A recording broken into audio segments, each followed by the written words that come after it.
Halo rekan-rekan mahasiswa semua, apa kabarnya? Saya Ina Melati Indartoyo, Faculty Member di Global Business Marketing BINUS Business School. Hari ini saya akan berbagi satu topik tentang digital evolution.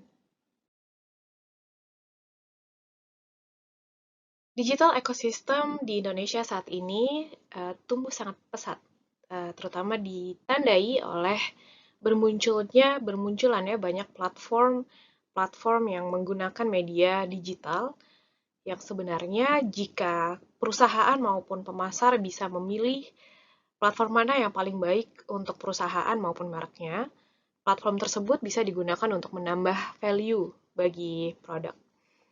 Dan juga dengan platform yang ada saat ini, jika perusahaan bisa dan mampu untuk mengkombinasikannya dengan platform yang lain, maupun juga mengkombinasikannya dan menggunakan alat digital yang terbaik dan paling tepat juga untuk produknya, maka akan lebih mudah bagi konsumen untuk bisa menggapai ataupun bisa membeli produk uh, dari perusahaan ataupun pemasar tersebut. Karena ketika perusahaan mampu memilih sebuah digital ataupun platform digital tools maupun platform yang terbaik bagi konsumennya, maka konsumen akan memiliki keterlibatan yang lebih tinggi kepada perusahaan maupun merek tersebut.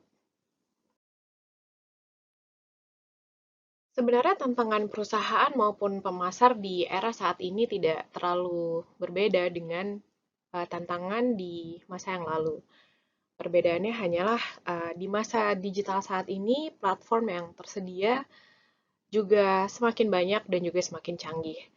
Nah, ini menjadi tantangan utama bagi pemasar maupun perusahaan untuk bisa memilih dan mengkombinasikan antara satu platform ataupun satu alat digital maupun teknologi dengan platform maupun alat digital yang lainnya.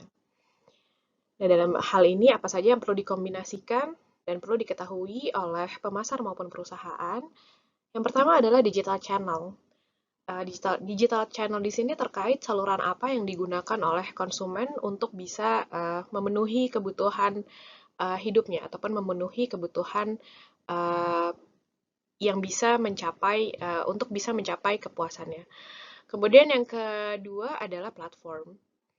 Platform yang dimaksud adalah kira-kira apa platform yang digunakan oleh konsumen dalam ketika konsumen berada pada proses pencarian alternatif ketika konsumen ingin membeli sebuah produk. Nah, sehingga seharusnya perusahaan juga bisa menggunakan platform yang sama. Yang ketiga adalah partners. Dalam hal ini, kira-kira siapa supplier maupun dalam hal ini khususnya supplier. Dan ini lebih menekankan kepada bagaimana perusahaan bisa membuat sebuah produk dengan harga yang lebih efektif dan efisien karena perusahaan memiliki partner yang terbaik dan partner yang tepat. Nah, untuk bisa menjawab tantangan tersebut dan dalam hal ini secara spesifik, secara lebih khusus, bagaimana agar perusahaan maupun pemasar bisa mengintegrasikan platform-platform yang sudah ada dan kemudian memilih platform mana yang lebih sesuai dengan perusahaan, maka yang menjadi poin utama di dalam untuk menjawab tantangan ini adalah terkait perilaku konsumen. Kira-kira apa sih perilaku seperti apa sih yang sedang terjadi saat ini pada konsumen yang menggunakan ataupun melakukan transaksi pencarian produk maupun pembelian produk melalui media digital. Sehingga memahami market saat ini dalam konteks media digital menjadi sangat penting. Nah, ada dua hal terkait bagaimana cara kita bisa memahami konsumen di era digital ini adalah terkait dengan dua hal, yaitu bagaimana kita bisa memanage data, dan yang kedua adalah dari mana data itu didapatkan, yaitu adalah didapatkan dari data-data history pelanggan. Terkait dengan hal ini, history pelanggan termasuk produk apa saja yang sudah pernah dia beli. Kemudian yang kedua adalah periode ketika dia melakukan pembelanjaan pada jumlah nominal tertentu. Kita bisa juga seperti bagaimana promosi yang paling terbaik atau yang paling bisa mempengaruhi konsumen untuk melakukan check out pembayaran di e-marketplace sebagai salah satu platform di media digital.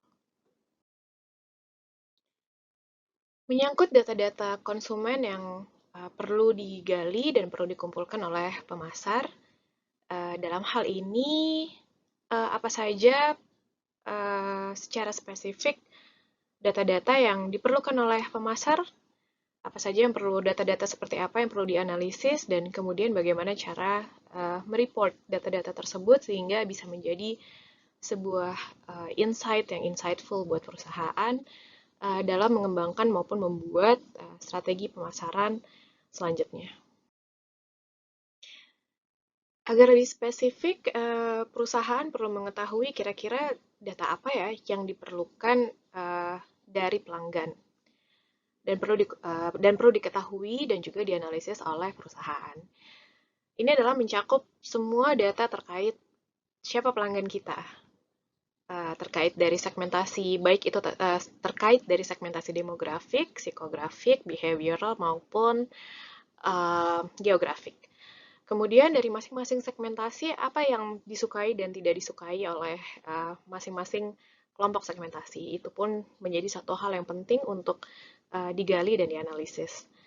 Selanjutnya adalah terkait apa yang menjadi pembeda antara merek kita dengan merek pesaing.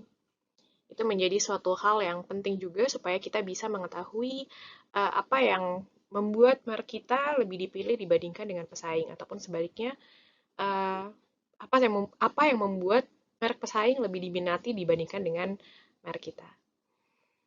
Dan yang keempat adalah terkait data-data terkait harapan konsumen. Ini berkaitan dengan apa yang konsumen butuhkan dan juga apa yang konsumen inginkan.